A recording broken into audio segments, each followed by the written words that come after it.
I'm Tim Bird, the Birdman. This is Palm Beach Live, Work, Play. And this is up close and personal with Sheriff Rick Bradshaw. Sheriff, it's good to be at PBSO again. Thank you for your time. I know you have a lot going on. Last August, in 2014, the issue of medical marijuana came up. And we had spoken to you about that. We know the stance, but it didn't go away. In the meantime, it's been brought back up since between 2014 August, and now there's some states out there like Colorado who've been way more lenient with that than other places, and the problems that they're having are many and wider than we anticipated. So I'd like to ask you, with the issue coming back up again, talk to me about that. Yeah, we were fortunate last time. The Florida sheriffs and the police chiefs put a big push on it, and we were able to stop it from passing. But they're going to come back and try it again in a different form. They say they're making some changes to what the original thing was, but the underlying fact is still there.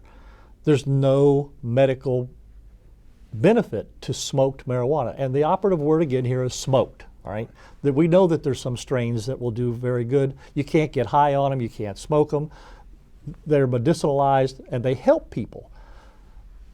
The smoked part is not going to help anybody. It might relieve your pain for a little bit because you're going to get high, but that's all it's going to do. But there's no other drug that's on the market right now that has not gone through the FDA, the American Medical Association, done trials and tests. Tell me another drug that's out there that you smoke. Tell me what the dosage is going to be. 1 puff, 2 puffs, 2 cigarettes. I mean, it's a mess the way it is. And the only thing that's going to happen is it's going to make it more accessible for kids to get it. It's going to make it to where there's going to be more crashes out here that are going to be substance related and impaired people. They've seen that in Colorado. 50% more teens have got the marijuana, 50% more car accidents involving people that are impaired. It just, there's nothing good going to come of this in the present form. There's no regulations. We don't know who's going to distribute it, how it's going to be grown, who's going to control that.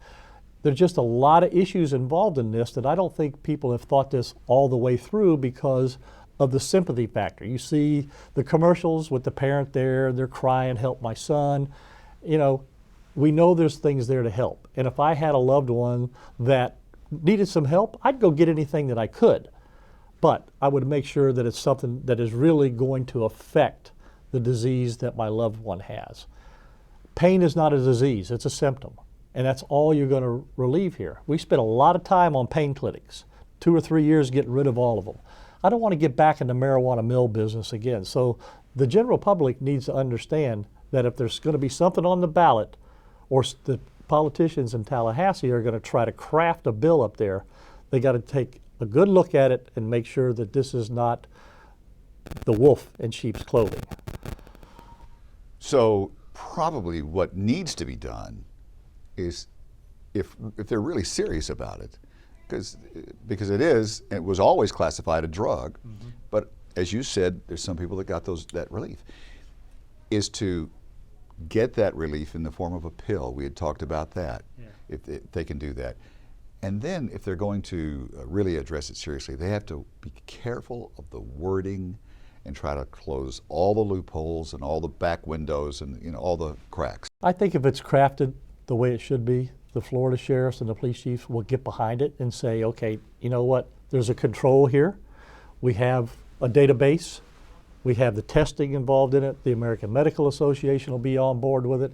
A lot of things need to happen before it gets to the point where it is right now, because like I said, this is just the first step to legalizing the drug. And I don't want another drug out there that I can't control. It's just not going to work. That's just another wild card or aspect that then you're going to have to deal with again. Absolutely. As a law enforcement. Yep. Sheriff Rick Bradshaw, we're going to be watching this closely. Thank you for the update that it's back up, to be discussed again. So, and thank you for the great job that you do for our county. Well, we appreciate you coming in. Yes, and sir. This is a great way for us to get information out, and we certainly appreciate what you're doing. And the Department of PBSO is very cognizant about being in the community. Lots of charitable events and community events and outreaches of all kinds, from car shows to charitable walks and on and on and on. And so, and the cancer, breast cancer and all that kind of thing. We're very grateful for your participation, and I see you all the time at events with the outreach. It comes in all forms, and so. In fact, we got an ALS walk this weekend, the 21st, Wonderful. at Okeechobee Park. Perfect. That's, I see it all the time. Yep. Sheriff Bradshaw, thank you again for all your time. Thank you. Tim Bird, the Birdman. This is Palm Beach Live Work Play, up close and personal with PBSO's Sheriff Rick Bradshaw. We'll see you next time.